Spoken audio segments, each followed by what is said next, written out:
Quando o nosso sistema físico possui apenas um único componente, um componente apenas, ou uma substância,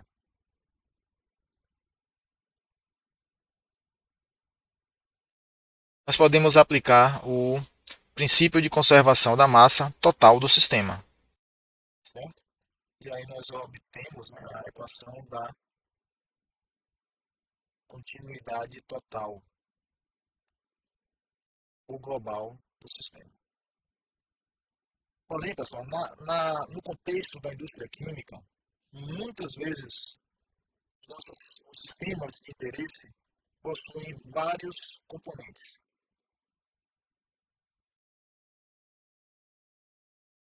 Certo? Um exemplo é um reator químico, né? Por exemplo, um reator químico.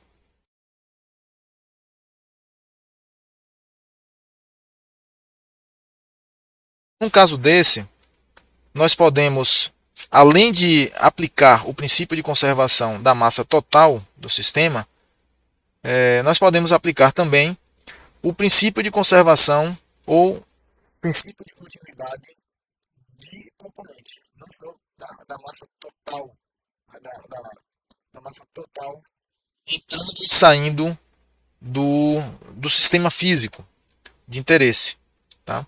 Nós podemos fazer a contabilização com base em componentes individuais ou em substâncias individuais contidas no sistema. Então, nós podemos fazer o balanço de componente. Balanço de componente. Tranquilo? Então, repare, por exemplo, num sistema, né, de reação química, num sistema reativo do tipo A mais B dando C. Quando nós dizemos com certa liberdade, né, com certa flexibilidade linguística, que o princípio de conservação é de componente, repare que os componentes não são rigorosamente conservados. Né? Note que quando eu misturo o reagente A e o reagente B, ao longo da reação química, eles vão desaparecendo, o reagente A vai desaparecendo, vai se combinando com o B e formando o produto C. Então não há uma conservação no sentido estrito, né, de conservação, no sentido de manutenção daquela substância, daquele componente, no estado inicial e no estado final do meu sistema. Os componentes podem não se conservar e não se conservarão no caso de uma reação química. Porém, eu ainda assim posso aplicar um princípio de conservação considerando a presença de um termo de geração. Um termo de geração que poderá ser de aparecimento, uma geração positiva, ou de desaparecimento, uma geração negativa. Entendem? E aí, a nossa equação de balanço, né, a nossa equação que vai representar esse princípio de conservação, pode ser escrita da seguinte maneira. Vamos escrever aqui. Escrever primeiramente a forma verbalizada, forma literal, e depois a gente aplica, né, essa forma verbalizada, convertendo-a em símbolos matemáticos, né, na forma matemática propriamente dita. Então vamos lá, como é que fica a aplicação do balanço de componente? Nós podemos fazer da seguinte maneira: vazão molar, poderia usar a vazão mássica, mas corriqueiramente a situação mais típica em que nós precisamos realizar o balanço de componente é quando envolve reação química. Tá? E reações químicas, no caso de em sistemas reacionais, né, é muito comum nós expressarmos a concentração usando quantidade de matéria, né, moles. Tá? Então, a vazão molar ela é mais comum de ser utilizada, é mais comum de aparecer nos problemas que requerem a realização de um balanço de componente. Então, podemos escrever vazão molar do componente,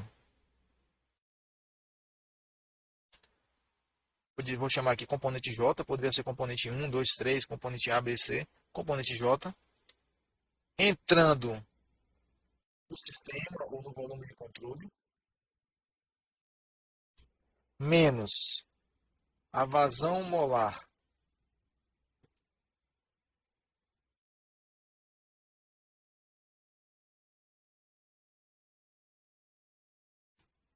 do componente J saindo do sistema ou do volume de controle, mas aqui é que vem a geração ou desaparecimento devido à reação química. Taxa molar, taxa temporal molar, tá? De formação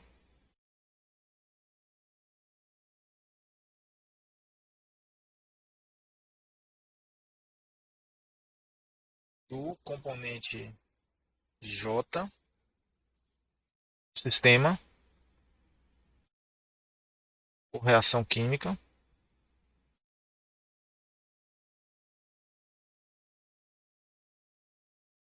ok? Igual, isso será igual a taxa temporal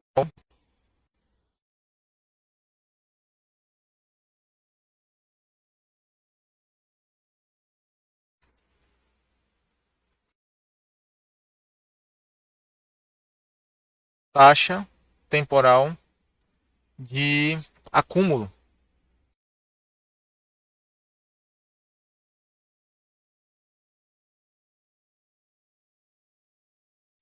do componente J no sistema ou no volume de controle em questão. Algumas observações importantes sobre essa equação verbalizada são as seguintes. Tá? Primeiro, cada termo aqui desta equação de balanço, a equação de balanço aqui, possui unidades de mols por tempo, né? Mols de J por tempo. As unidades básicas ou fundamentais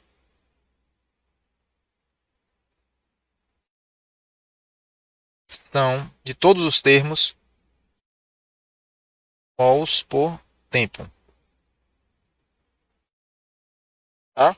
Poderia escrever massa em massa por tempo, né? Vazão mássica, mas a conveniência nos leva a frequentemente utilizar mols por tempo. Tranquilo? Outra coisa,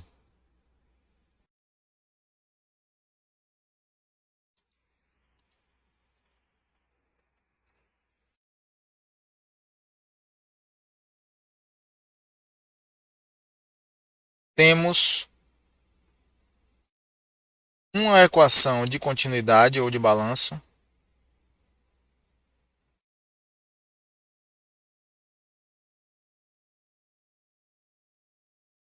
para cada componente.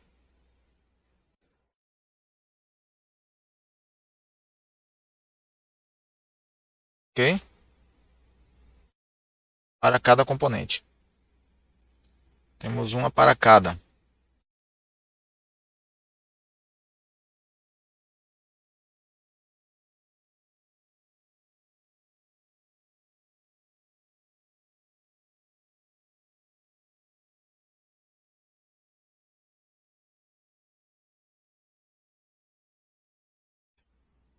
Assim sendo,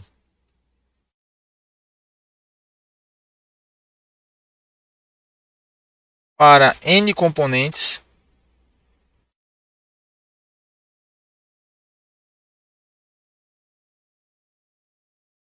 nós temos n-1 equações de continuidade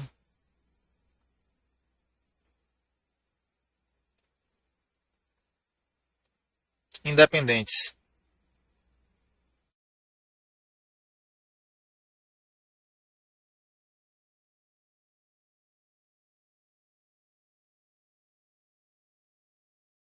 Tá? Por quê, pessoal? Porque a equação da continuidade global é um laço a mais, né? É uma combinação linear das equações de continuidade de componente. Então, a equação da continuidade global ou total,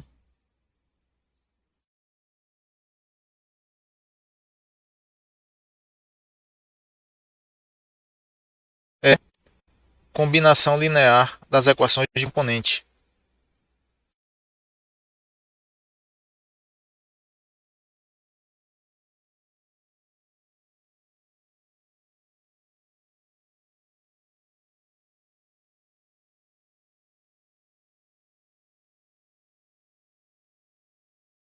Ok?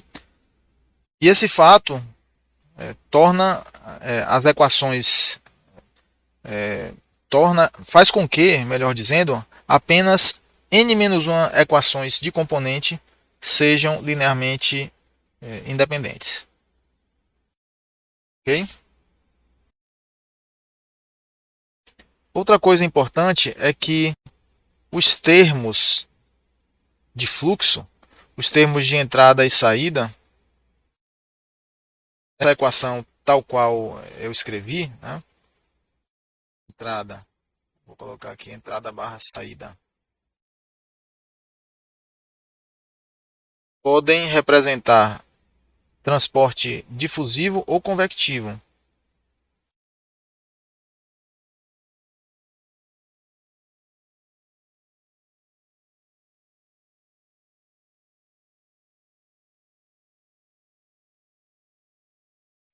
Fluxos convectivos e ou difusivos.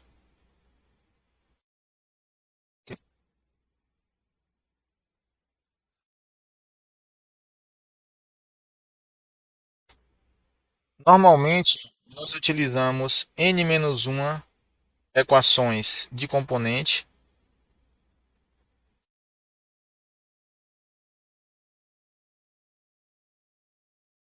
com a equação de continuidade total.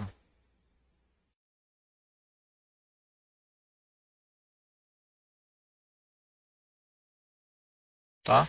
Essa é a situação mais comum, porque a vazão total de um escoamento, a vazão total de entrada ou de saída de um equipamento, sempre será uma informação importante na modelagem deste equipamento, tá? Deste sistema.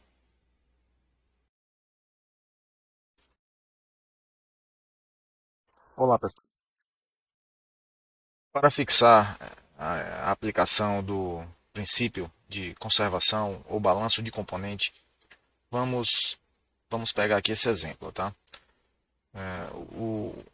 Essa aplicação vai modelar, né, um tanque de solução. Um tanque de solução nada mais é do que um equipamento utilizado para preparar misturas, né, misturas de componentes, um soluto com um solvente, né, preparar soluções se essas misturas formarem, né, um sistema homogêneo. O equipamento é este aqui. Este é um equipamento real, certo? Este equipamento aqui. Vocês podem, o link está exposto. Vocês podem verificar esse anúncio no Alibaba, alibaba.com. Então, é um equipamento real e esse sistema, né, esse equipamento que é repleto de complexidades, de partes, de componentes, vai ser reduzido a uma versão mais simples, né, uma representação mais simples, que será a nossa representação usada na modelagem, sendo que essa representação conterá as informações que nós necessitamos para responder questões relacionadas ao processo de dissolução, por exemplo, tempo de dissolução, concentrações em dado tempo. Esse tipo de questionamento é que será relevante e será respondido pelo modelo que nós vamos desenvolver. Aqui embaixo mostro para vocês uma foto mais ampliada, onde vocês podem perceber que construtivamente o equipamento em si já não é simples. Né? Nós temos aqui um driver, né? Um motor, uma caixa de engrenagens, essa caixinha aqui é uma caixa de engrenagens. Aqui dentro existe um sistema de agitação, são várias pás, nesse caso aqui. Tá? Temos, aqui a gente pode ver um visor. Esse visor também pode ser aberto para adicionar sólidos, se o processo envolver, né, a diluição de um sólido. E há diversos bocais, tá, que podem ser utilizados aí para admissão e retirada de produto. Aqui são pés de suporte apenas. Ok?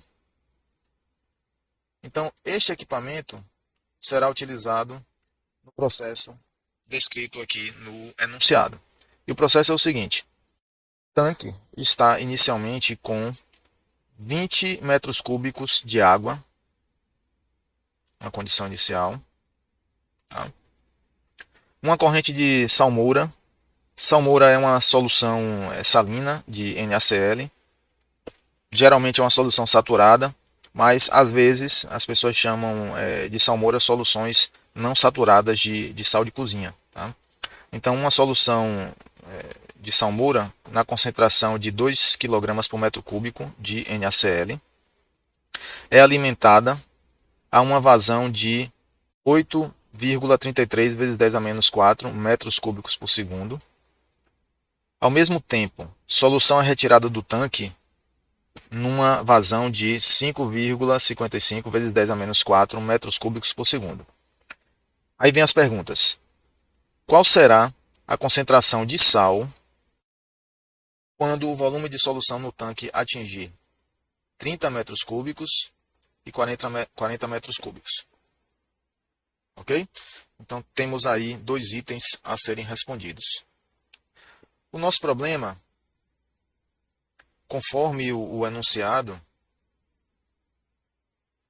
pode ser representado assim. Nós temos tanque. Aqui eu já vou fazer a redução do sistema, tá? Ou a redução do modelo. Temos um tanque. Esse tanque está com um volume inicial que é V, vou chamar de V0, igual a 20 metros cúbicos. Certo? Haverá uma alimentação de salmoura na vazão de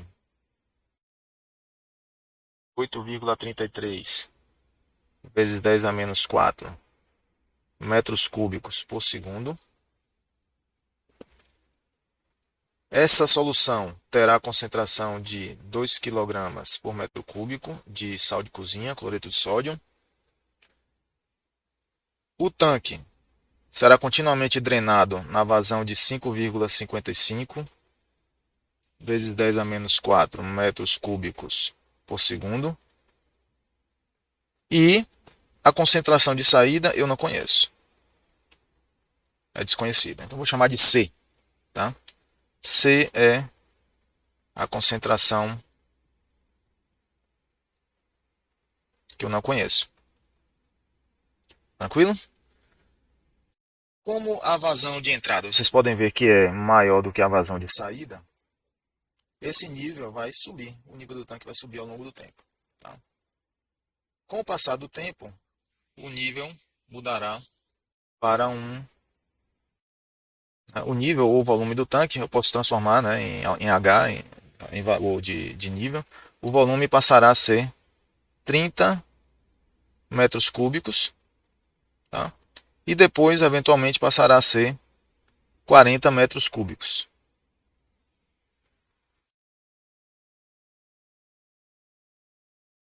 Certo? Então, nos é questionado, né, nos é perguntado qual será o valor da concentração nesses momentos, o valor da concentração correspondente a estes volumes. Tranquilo? Tá.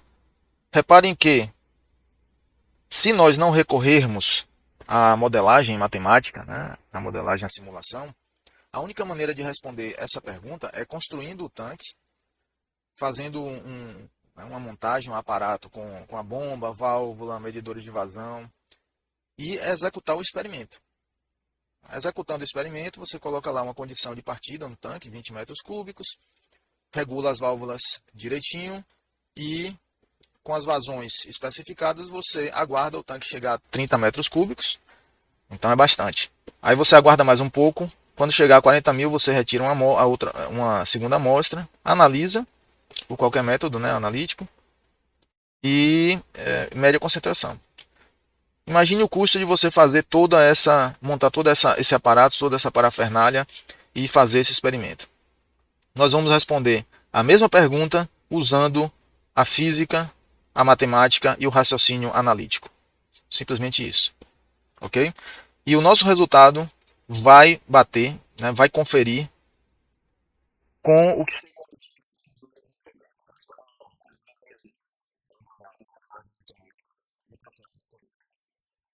da modelagem matemática em geral. Tudo bem? Então vamos lá. O problema fornece valores específicos, né, de concentrações, volumes e vazões, mas nós vamos generalizar. Nós vamos generalizar de maneira que o equacionamento obtido sirva para qualquer qualquer qualquer tanque, né, com quaisquer vazões, quaisquer concentrações. Tranquilo?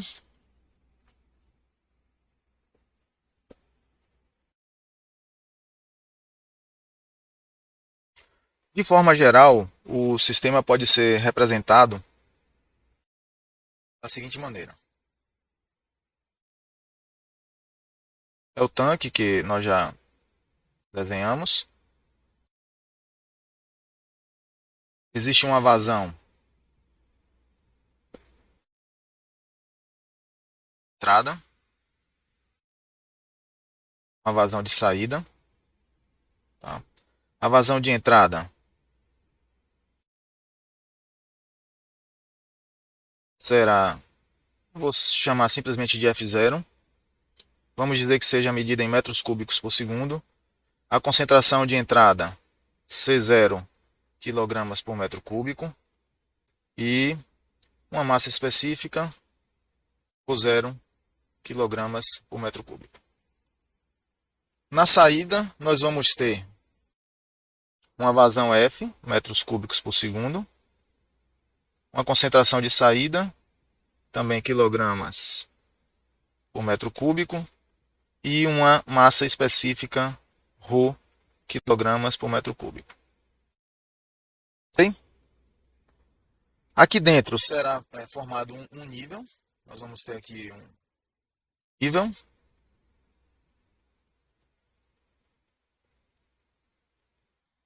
Tá? Que corresponde a um certo V metros cúbicos, uma certa concentração, quilograma por metro cúbico, e uma certa massa específica, ρ, quilograma por metro cúbico. Ok? Note que, nesse momento, eu já vou precisar assumir uma hipótese. Tá? Porque eu estou afirmando que as condições de concentração e massa específica no interior do tanque são iguais às concentrações, à concentração, né, e a massa específica na saída. Tá? Sendo assim, estamos assumindo uma homogeneidade aqui no interior do tanque. Certo? Porque se não houver homogeneidade, o ponto, a tomada de saída, né, o local do bocal de saída pode influenciar e certamente vai influenciar essa concentração, né, o valor da concentração de saída e o valor da massa específica. Certo? Então já estamos assumindo a condição de mistura perfeita.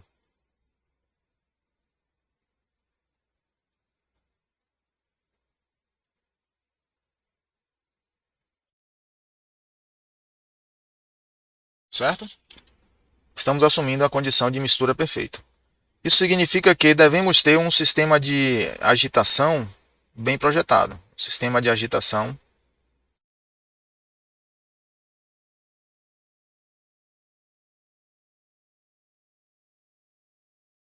eficiente.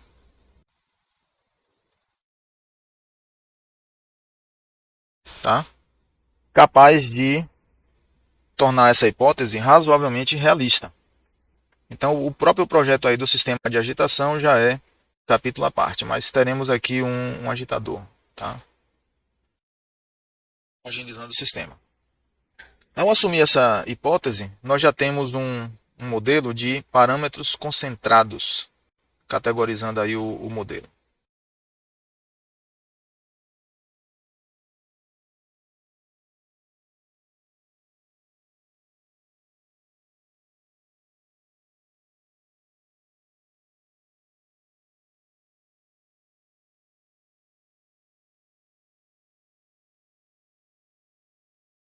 Certo?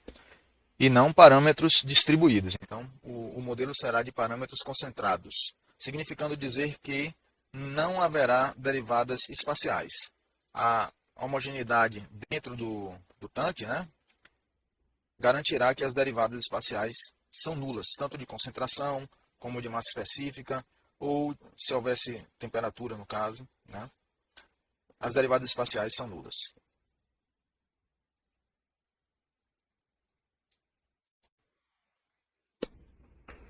Como as perguntas que são colocadas, os questionamentos que nós precisamos responder envolvem tempos, então o nosso modelo ele terá que ser um modelo dinâmico. Tá? Modelo dinâmico.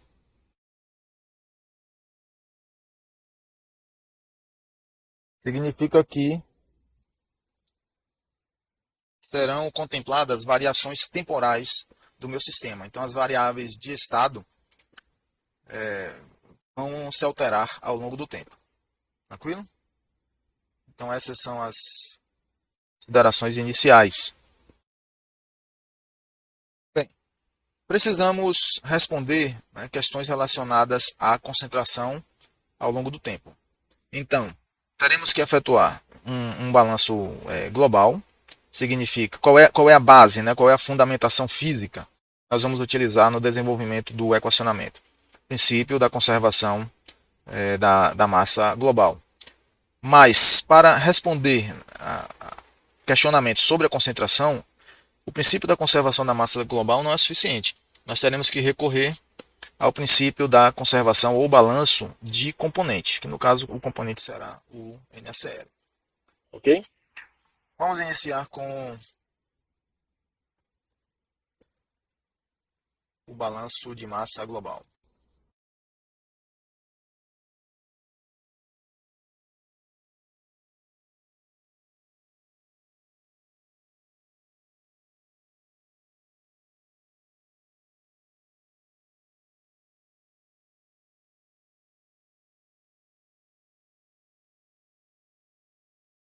O balanço que nós fazemos, a equação de balanço será o que entra menos o que sai, mais o que é gerado, que é zero de estado, por ser tratado do balanço de massa global.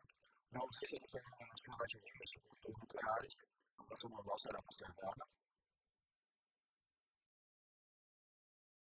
Então, isso será igual ao acúmulo. Tá? A entrada no tanque será, descer aqui um pouquinho, da massa global, repare, nós temos vazão volumétrica, F0 é vazão volumétrica, e aqui nós temos a massa específica, quilograma por metro cúbico. Tá? As unidades fundamentais e as unidades básicas do balanço de massa global serão de vazão, né? Vazão mássica. Então, se eu multiplicar F0 por ρ0, vai cancelar aqui o metro cúbico e nós vamos obter diretamente a vazão mássica. Portanto, o termo de entrada será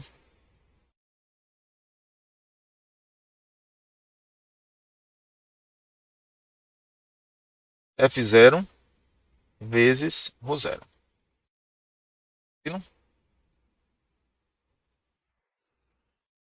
0 vezes ρ0.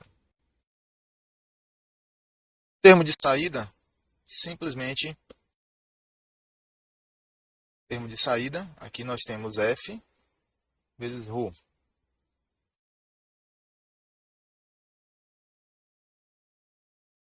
E o termo de acúmulo, pessoal, sempre será, pode memorizar isso, a derivada temporal de alguma coisa. Esse alguma coisa é o conteúdo do meu sistema, tá? Ou o volume de controle. Então, nesse caso aqui, o que é que eu estou balanceando? É a massa total dentro do meu sistema, certo? Ou do meu volume de controle, nesse caso, né, quando houver a coincidência dois conceitos. São conceitos diferentes, tá? Mas às vezes eles coincidem. No caso aqui, o meu sistema, eu posso considerar como sendo esse volume aqui de solução. Ó, tá? Então, em que pontos há entrada e saída? Claro que o meu sistema no todo, né, considerando o escopo do problema, é o tanque. Mas a massa, né, ou o material que é relevante no estudo desse sistema todo, desse equipamento que é o tanque, é o material compreendendo, né, o seu conteúdo. Então, se eu especificar aqui, ó, essa linha fronteiriça, os pontos de entrada são esses, né, o ponto de entrada é esse, é um só, e o ponto de saída é esse aqui, para o fenômeno que eu estou estudando, né, para o processo que eu estou estudando. Então, veja bem, no caso aqui, qual é o conteúdo de massa aqui dentro, né, aqui dentro dessa região delimitada, né? Eu posso chamar de volume de controle nesse caso. Será simplesmente ρV, tá? Por quê? Rho quilograma por metro cúbico vezes o volume, eu vou ter a massa, né? É o conteúdo da solução no interior do tanque. Portanto, aqui eu colocarei derivada temporal do conteúdo, que é ρ vezes V. Tranquilo? É bem simples, o princípio é simples, fácil de compreender, né? Mas pode ser aplicado a situações, a problemas e processos bem mais complexos do que esse. Tá ok? Se nós considerarmos uma pequena variação de densidade,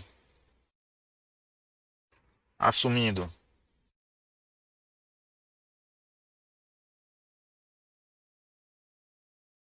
assumindo é, pequena variação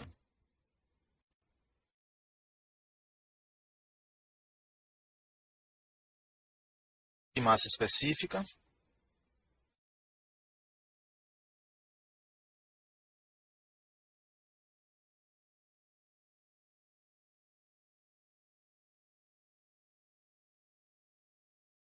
nós podemos escrever que ρ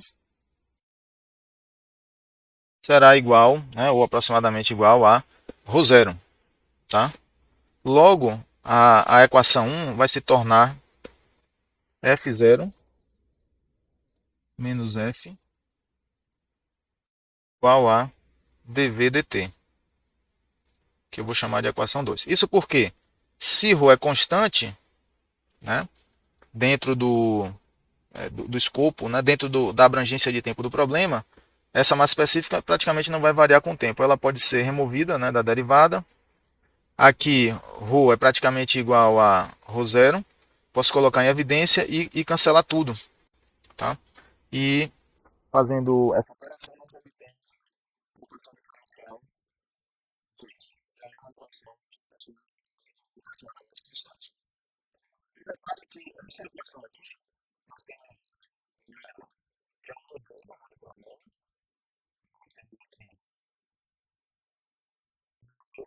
a nossa modelo nessa é uma concentração.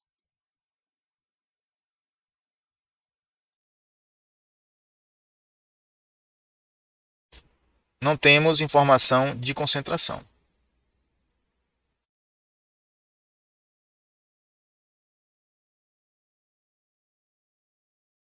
Certo? No entanto, essa equação ela é suficiente para me fornecer a variação de nível do tanque, né? A variação de volume no interior do tanque. Afinal de contas, o volume ele pode ser escrito como H vezes a seção transversal, e aí, se eu fizer as devidas substituições na equação diferencial, eu posso obter uma equação diferencial em HDT, DHDT. E aí, resolvendo, eu obtenho o nível do tanque ao longo do tempo, né? Ou seja, o transiente de nível do tanque. Como estamos em busca de informações de concentração, será necessário usar, né, um outro princípio de conservação especificamente aplicado para o componente, né, que é o balanço de componente. Certo? E vamos fazer isso através do balanço de massa para o NaCl. Tá? Balanço de componente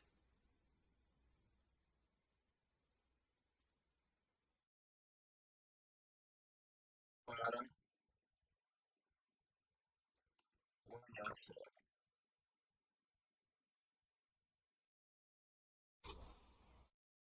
Então vamos ver. Novamente, o que entra menos o que sai, mais o que é gerado. Nesse caso, a geração será nula porque não há reação química que consuma ou que produza esse componente. Será igual ao acúmulo, então. Tá? Qual é a vazão de entrada de NaCl no tanque? Nós podemos voltar aqui, ó.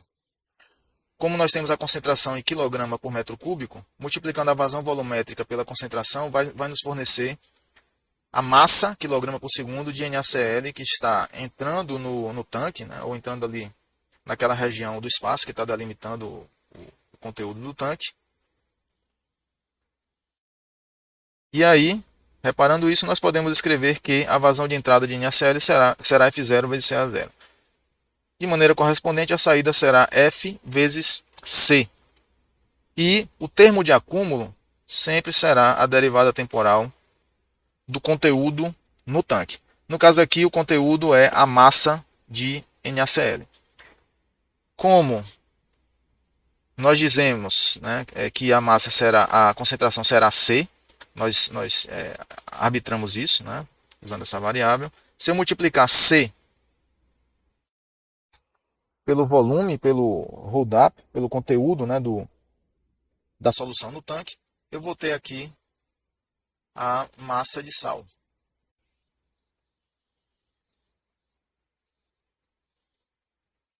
Massa de sal. Tranquilo? Isso implica, pessoal, no seguinte. Isso implica que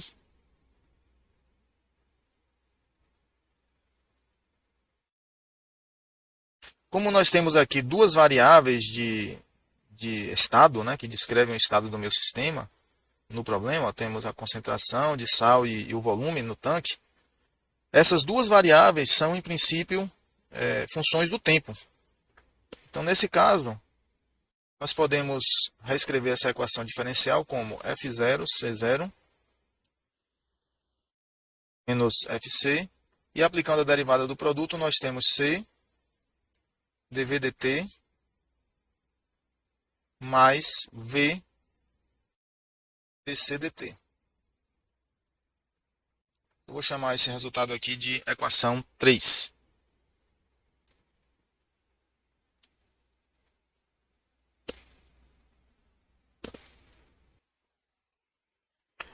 Como, de forma geral, vamos colocar aqui assim. F0, F, C0, C e V são funções do tempo, podem variar com o tempo.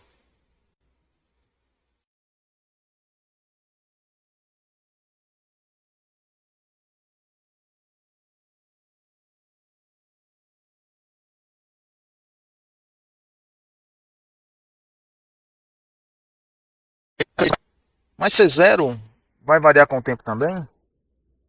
Em princípio, a concentração na entrada pode variar com o tempo. Pode haver uma alteração na alimentação, pode haver uma mudança de matéria-prima, pode haver uma perturbação qualquer no processo e a concentração na entrada pode variar.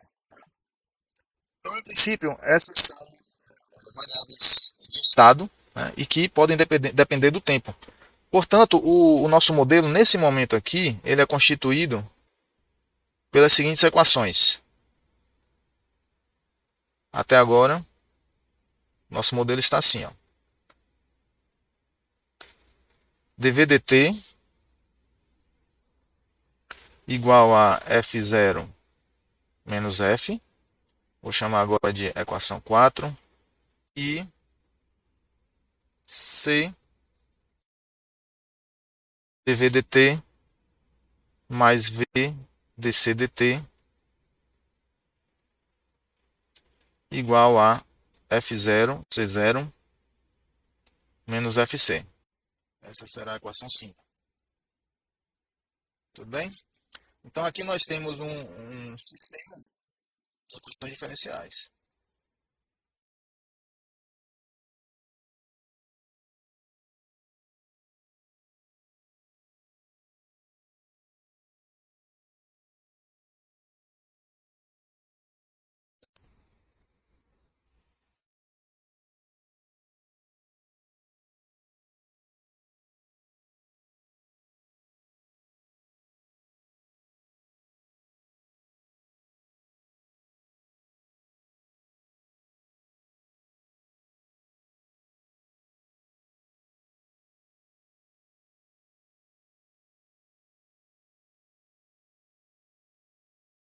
Sim, mas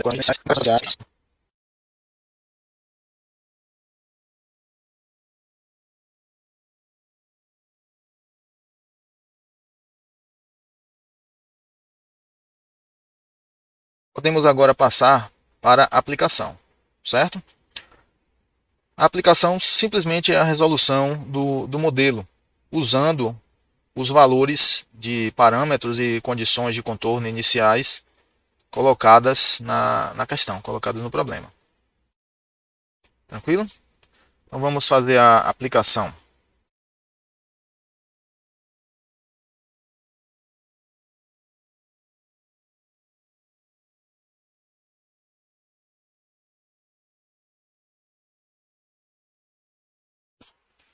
Como nós temos um sistema de equações diferenciais ordinárias,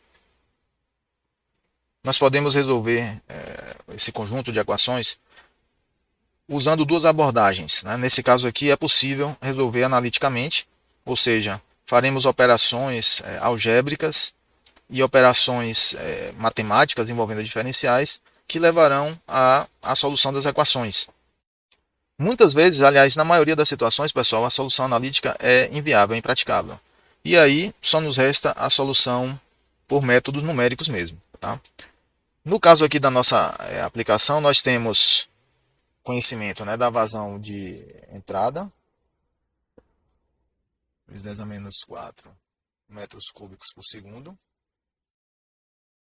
Temos a vazão de saída, 5,55 vezes 10 a menos 4 metros cúbicos por segundo.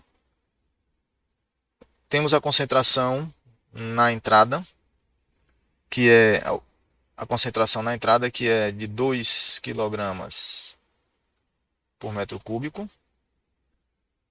É dada o volume, né, o conteúdo inicial do tanque, que é de 20 metros cúbicos. E nós precisamos obter o valor da concentração em alguns tempos. Como a concentração de sal é uma função do tempo, e também o volume é uma função do tempo, tá?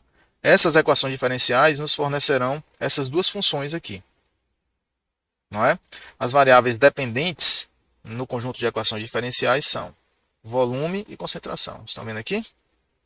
Então, ao resolver o sistema de equações diferenciais, nós vamos obter a função C de t e o volume, né, o conteúdo do tanque, conteúdo volumétrico do tanque V de t. Certo? Então vamos a caso aqui, como as equações são desacopladas, eu posso primeiro resolver uma e depois resolver a outra.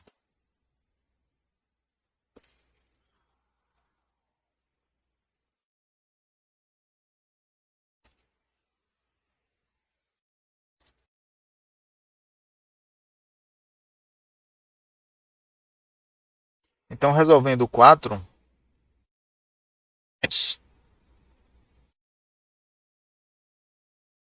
nós temos que A equação 4 é dv/dt igual a f0 menos f. Tá? Por separação de variáveis e integração, nós podemos obter, né, as primitivas dessa equação. Então, passando tudo que depende do volume, depende de V de um lado, para o lado esquerdo, no caso, e tudo que depende do tempo para o lado direito, integrando nos limites correspondentes, nós podemos obter. Então, o volume será de V0 a V, tempo de T0 a um T qualquer. Integração simples. Do lado esquerdo, integrando e aplicando o limite de integração, fica V menos V0. Lado direito, F0 menos F. Vezes T menos T0.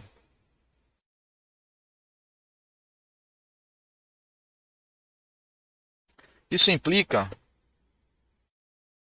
que, rearranjando, V será igual a V0 mais F0 menos F, vezes isso, considerando que T0 é 0 segundos. Tá?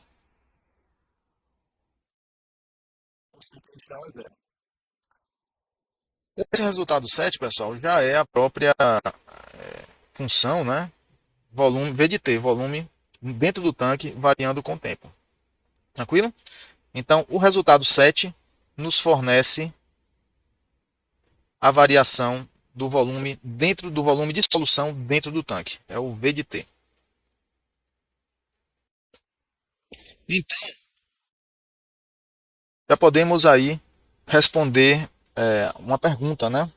Que é a seguinte: qual será o volume tempo final, ou melhor, qual será o tempo final correspondente ao volume de 30 metros cúbicos? Qual será esse TF aqui? Vamos responder essa pergunta já. Nesse ponto aqui nós já podemos responder. Simplesmente resolvendo o set, né, e isolando o tempo final.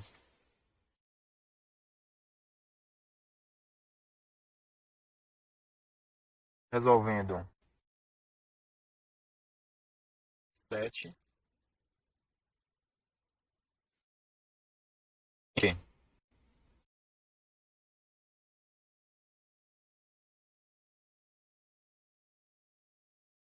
TF, esse tempo final, será igual a volume final menos o volume inicial dividido por F0 menos F. Substituindo os valores numéricos que nós temos, fica 30 menos 20, 4,33 vezes 10 a menos 4, menos 5,55 vezes 10 a menos 4.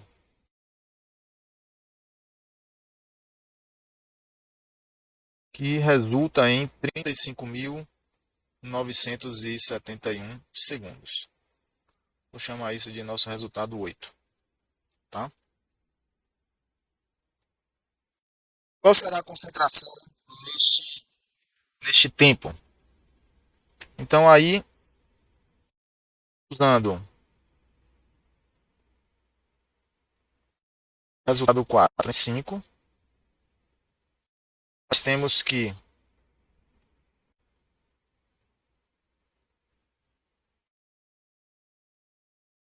C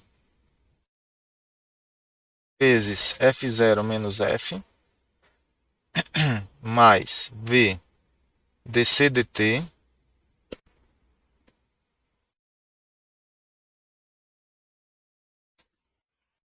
é igual a F0 C0 menos F C. Isso implica que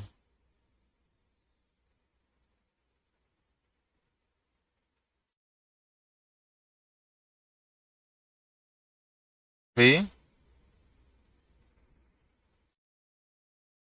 de CDT é igual a F0C0 menos FC menos F0C mais FC. Aplicando aqui a distributiva e rearranjando, tá? Serão cancelados aqui esses termos e nós obtemos, isso implica que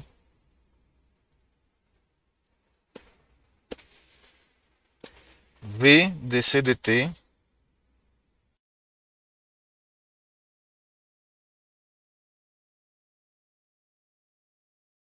é igual a F0 C0 menos C. Nosso resultado 9. Vejam só, aqui pessoal, no resultado 9, nós podemos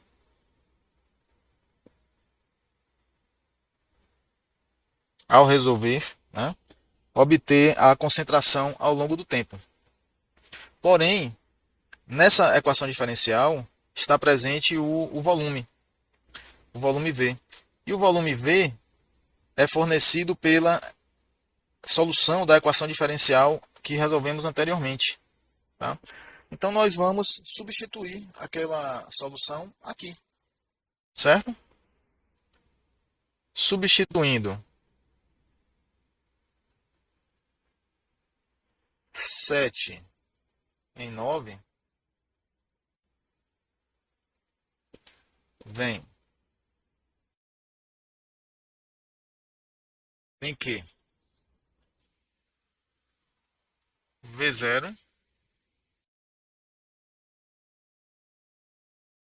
mais F0 menos F vezes T dc dt é igual a F0 C0 menos C. Eu vou chamar de resultado 10. Então aqui nós temos uma EDO. Nessa EDO, apenas a concentração C é variável dependente, certo? E aí nós podemos resolver essa equação aqui também de uma maneira analítica, é possível resolver analiticamente, e o método analítico é a separação de variáveis. Então vamos isolar de um lado tudo que depende da concentração C, do outro lado tudo que depende da variável tempo e integrar. Tá? Então a equação 10 pode ser resolvida por separação de variáveis, que é o que nós vamos fazer.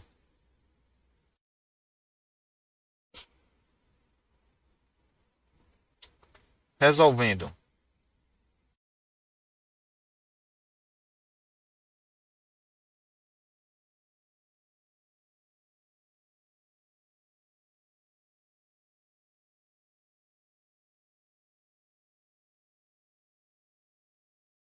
a separação de variáveis,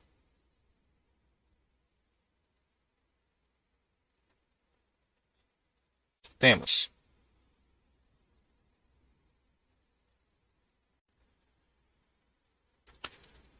que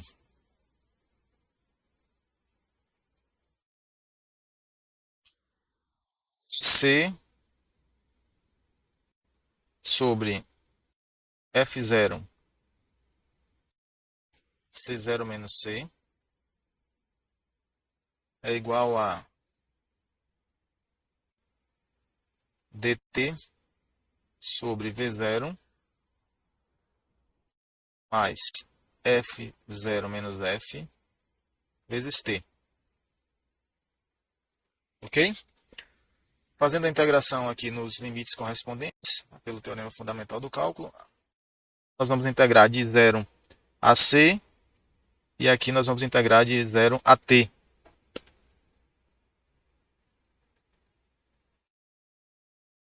Tá?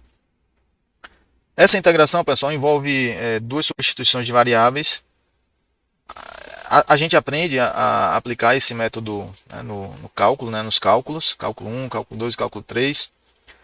Mas eu vou colocar já a fórmula da primitiva aqui, a fórmula de integração, que a gente muitas vezes obtém nos manuais de integrais, que são livros de referência. Hoje a gente pode usar a internet, ou mesmo em softwares que fazem matemática simbólica. Tá? Mas essa integral é no seguinte formato: ó, dx sobre a mais bx, essa integral aqui, integral indefinida, né, é igual a ln de a mais bx sobre b. Tranquilo? Então, conhecendo a formulação, a fórmula da primitiva, nos cabe simplesmente identificar quem é A, quem é B e fazer a substituição correta no resultado. A aplicação é simples, mas tem que ter esse cuidado na identificação, né, das constantes na função, né, na função que está sendo integrada. E aí nós vamos rearranjar aqui a nossa integral de maneira a revelar essas constantes. Certo? Então nós temos f0 vezes c0 mais menos f0 vezes c. E aí nesse formato, pessoal, não há como se enganar. Temos claramente que o nosso A é f0 c0, tá? E o nosso B será menos f0. E aí a integral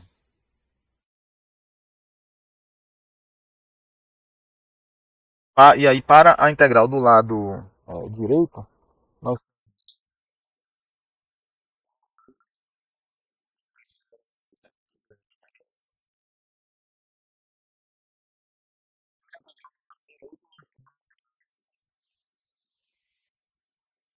o A será o V0 e o B será f0 menos f.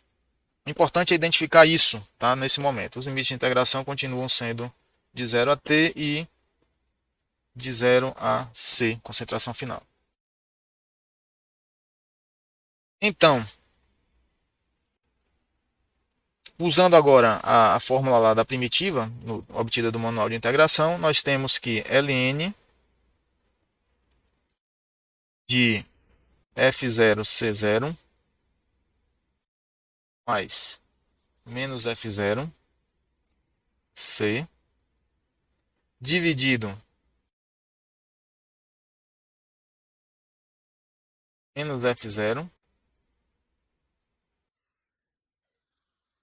onde serão aplicados os limites que de forma geral eu vou chamar de concentração inicial e concentração final. Tá? Concentração inicial pode ser zero, como eu coloquei aqui, e a concentração final corresponderá a um valor arbitrário de C, dito, né, C, denominado C. Do lado direito, a integral vai ficar ln de V0 mais F0 menos F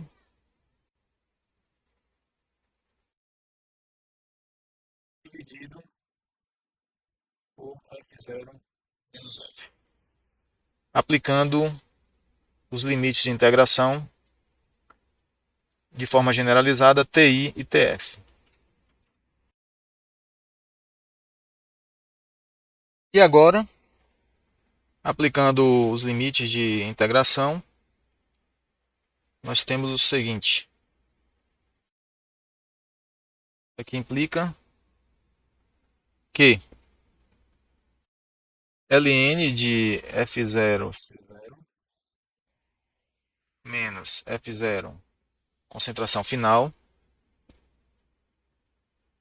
dividido por F0 C0 menos F0 CI será igual a F0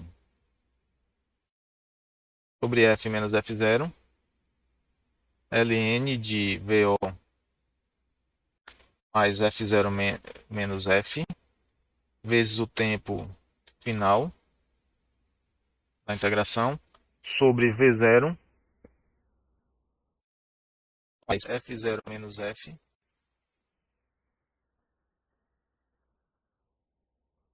vezes o tempo inicial do intervalo de integração.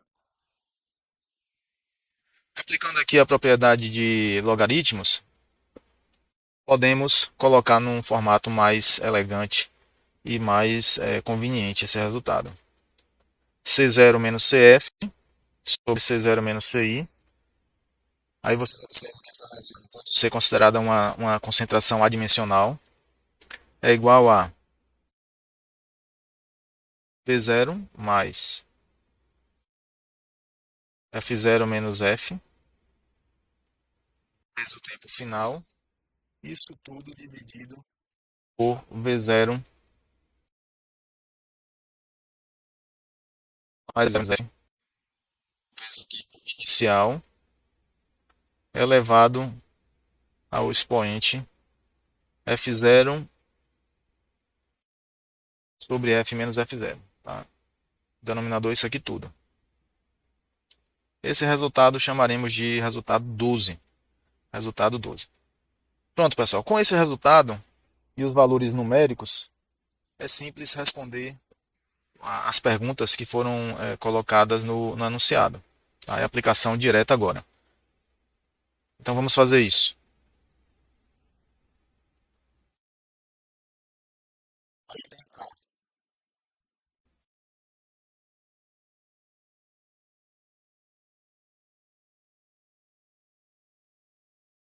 Para TI igual a 0 segundos, concentração inicial igual a 0 kg por metro cúbico, que seria justamente um intervalo, né, de integração que nós usamos aqui, e depois eu generalizei para CI e CF. Então, a condição ITI e ITF, tá?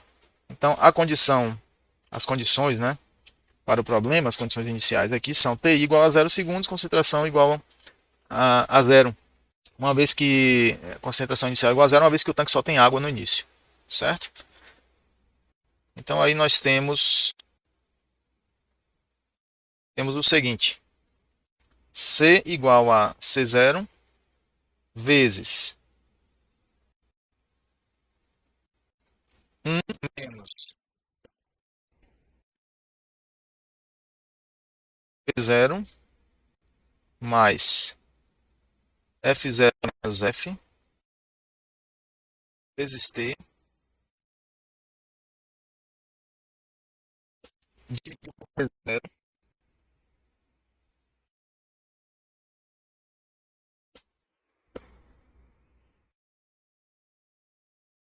elevado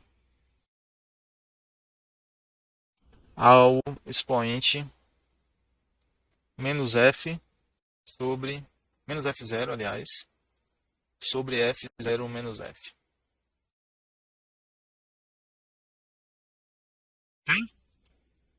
E aí, substituindo os valores numéricos,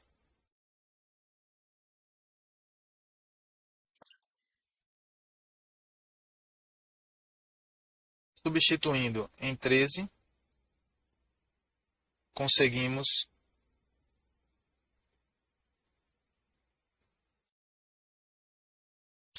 que a concentração do tempo que foi calculado para obter lá o volume, né, de 30 metros cúbicos, que foi tempo de 35.971 segundos, a concentração nesse tempo aqui será 2 vezes menos 4,33 vezes 10 a menos 4 menos 5,55 vezes 10 a menos 4, vezes o tempo, 35.971. Isso dividido por 20, que é o volume inicial.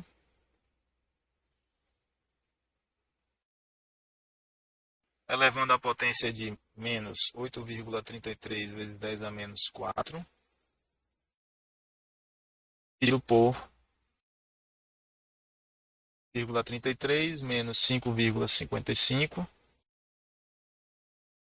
vezes 10 a menos 4. Colocando em evidência aqui. Fecha colchete. Fazendo essa continha aqui, nós temos que a concentração será 4065 quilogramas por metro cúbico.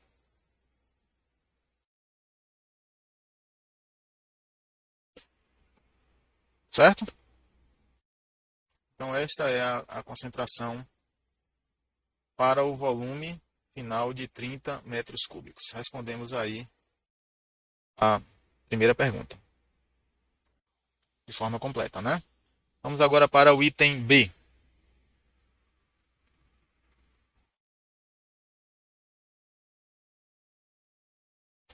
Item B.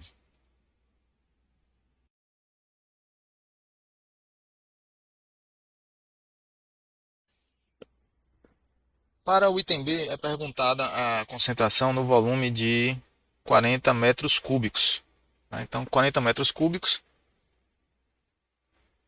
O tempo de carregamento, o tempo de operação, será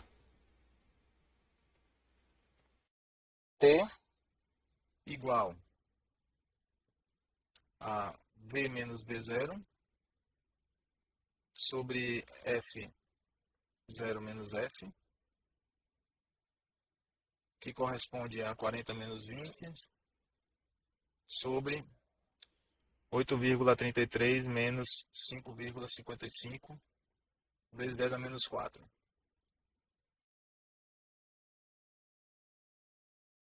Que dá igual a 71.942 segundos. Pronto, com o tempo, nós usamos a equação 13 para obter a concentração agora. E aí, a substituição direta, né, de valores, então já vou colocar aqui o resultado. A concentração para o tempo de 71.942 segundos será igual a 2 vezes 1 menos, fazendo aquele cálculo, tudo ali do parênteses interno, vai dar 1,999. O expoente 2,996 e a concentração final, fazendo o cálculo, será 1,749 quilogramas por metro cúbico.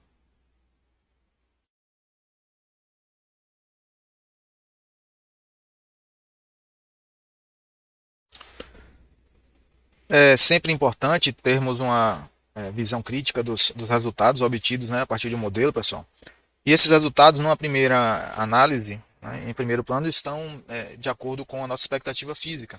Afinal de contas, num tempo crescente, como a vazão de entrada é maior do que a vazão de saída, a tendência é que a concentração no interior do tanque, num tempo muito longo, se iguale à concentração da alimentação. Ou seja, a concentração será crescente ao longo do tempo, dentro das condições que foram analisadas, né, que foi analisado o problema.